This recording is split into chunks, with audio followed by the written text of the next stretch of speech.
রাতের দিনে ওয়াযালিকা কুল্লু লাইলা, রাতের দিনে মাফ করে দিবে। শুধু চাইতে দেরি হবে, অনেক গুনাহ করে ফেলেছি, অন্যায় করে ফেলেছি, আপনি চাইতে দেরি হবে। এই মাসের নামই হলো ঈদ আউলিয়া ইল্লাহ, আল্লাহর ওলিদের আনন্দের মাস এটি। ঈদ আউলিয়া ইল্লাহ, আল্লাহর ওলি হওয়ার মাস এটি।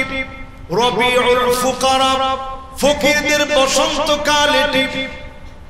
এবার একটু যদি আপনাদেরকে বলি, এখানে অনেক ধনী মানুষ আছে, হাদিসের ভিতরে নামকরণ করা হয়েছে রবিউল ফুকারা। এই রমাদান হচ্ছে দরিদ্র মানুষের জন্য বসন্তকাল। তাহলে বলেন তো, ফকির আমরা সবাই, এটাকে আমরা বিশ্বাস করি? দেখেন সবাই কিন্তু এখনো বিশ্বাস করে না। বিশ্বাস করে? আমরা সব ফকির। ধনীকে আল্লাহ হচ্ছেন ধনী, আমরা সব ফকির। ফকিরদের খুশি হওয়ার মাস হচ্ছে রমাদান। অন্য অর্থে আপনি যাকাত দিবেন, সাদাকাতুল ফিতর দিবেন, দরিদ্র মানুষের মন খুশি হয়ে যাবে, তার মনের মধ্যে হাসি ফুটবে। রমজানকে দিয়ে দরিদ্র মানুষের মন খুশি করায় দিবে। রমজানকে দিয়ে দরিদ্র মানুষের মন গুলা ভরে যাবে। রমজান পেয়ে যদি আপনি আল্লাহর ওলি হয়ে যান, ইত্তাকিল মাহারিম তাকুন আবাদান নাস। শুধুমাত্র ওলি না, আবাদ বলা হয়েছে। ওলিদের ওলি যিনি আপনাকে বানায় নেবেন তিনি কে? শুধু হারাম ছেড়ে দেন। রমজান মাসটাকে অন্তত একটা ট্রেনিং পিরিয়ড মনে করেন। ট্রেনিং সেন্টারের ভিতরে যদি আপনি 720 ঘন্টার জন্য রমাদানের দরজা দিয়ে ঢুকেন, আরেকটা দরজা দিয়ে আপনি বের হবেন। মাত্র 30 দিনের একটা ট্রেনিং সেন্টারে আপনি ঢুকলেন, এক দরজা দিয়ে আপনি প্রবেশ করলেন রোজাদার হয়ে। আল্লাহর হকগুলো আপনি যথাযথ আদায় করলেন রোজাদার হয়ে। যদি আদায় করতে পারেন, বের হবেন আরেকটা দরজা দিয়ে। 720 ঘন্টা ট্রেনিং কাজে লাগায় যিনি আপনাকে ওলিদের ওলি বানায় নেবেন তিনি কে? সম্মানিত মুসল্লিয়ানে কেরাম, বলছিলাম 5 শ্রেণীর মানুষকে রমাদানে আল্লাহ মাফ করেন না। এর মধ্যে 1 নাম্বার বলছিলাম মুশরিক, 2 নম্বরে বলছিলাম হিংসু, 3 নম্বরে আল্লাহ তাআলা মাফ করেন না রমজান মাসেও।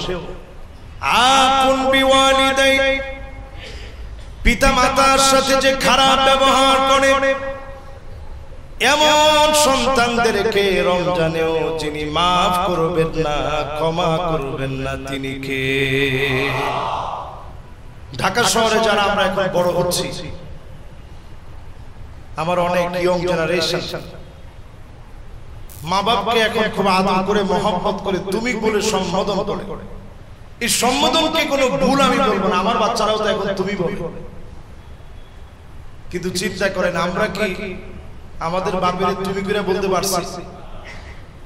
বাপ যে জায়গায় বসছে সন্তান সে জায়গায় বসে না, যে আমার আব্বা এই জায়গায় বসে। মা যে জায়গায় বসছে সন্তান ওই জায়গায় বসে। আজকেও আমি জুমা পড়াতে আসতে আমি আব্বার কাছে দোয়া চেয়েছি, আব্বাকে আব্বার মসজিদে নামাই দিছি। আম্মার কাছে দোয়া চাইতে চাইতে আসছি। প্রতিদিন আমি মাহফিলে যাওয়ার সময় মায়ের কাছে আমি অনেকবার ঘুরে ঘুরে এসেও আমি দোয়া চাই যে আম্মা দোয়া করে। এটা বুঝবেন সেদিন যেদিন মা বাপ হারায় যায়। ইউসুফ আলাইহিস সালাম আজিজে মিস্র হওয়ার পরে কত দামি দামি খানা সামনে, গলা দিয়ে খানাগুলো নামে না, কারণ নবী ইউসুফ আলাইহিস সালাম বারবার মনে করতেন দুর্ভিক্ষ লেগে যাচ্ছে, আমার বাপ না জানি কি খেয়ে আছে, আমার মা না জানি কি খেয়ে আছে। এই যে মা বাবার প্রতি মহব্বত, এই মহব্বত যার যত বেশি হবে আপনি বুঝে নেবেন যিনি আপনার দোয়াগুলো কবুল করে নেবেন তিনি কে? এই রমাদান মাসে যদি আল্লাহর কাছে প্রিয় হতে চান, রমাদানের অন্যতম দাবি পিতামাতার কাছে কি মাফ চেয়ে নেবেন। এতে করে কি সম্মান চলে যাবে? সম্মান বেড়ে যাবে, মাশাআল্লাহ, সম্মান বেড়ে যাবে। দুনিয়ার ভিতরে কেউ সফল হয় নাই মা বাবার দোয়া ছাড়া। এই দুনিয়ার ভিতরে কেউ সফল হতেই পারে না মা বাবার দোয়া ছাড়া। আপনি বলবেন হুজুর চরম বেয়াদব ছিল, কিন্তু ভালো লেখাপড়া করছে, একেবারে অক্সফোর্ড থেকে পড়ে আসে। আপনি দেখবেন দুনিয়ার জীবনে হয়তো ভালো চাকরি পেয়েছে, কিন্তু আপনি খোঁজ খবর নিয়ে দেখবেন সন্তানাদি হচ্ছে না। এরকম অসংখ্য মানুষ আমাদের সঙ্গে অনেক সময় কথাবার্তা হতে গেলে বলে হুজুর দোয়া করবেন, সন্তানাদি হচ্ছে না। অনেক বছর 12-14 বছর হয়েছে বিয়ে করছি। তা আমি সাথে সাথেই বলছি আপনার কি মা আছে? হুজুর আছে। আপনি কোথায় থাকেন, উনি কোথায় থাকেন? হুজুর আমি অমুক জায়গায় থাকি, মা অমুক জায়গায় থাকে। যান মারে কয়েকদিন নিয়ে এসে সেবা যত্ন করেন, দেখবেন আল্লাহ তাআলা ইনশাআল্লাহ দোয়া কবুল করবে, সন্তানাদি দান করে দিবে। বলেন আল্লাহু আকবার। মা বাপ যেমন হোক না কেন,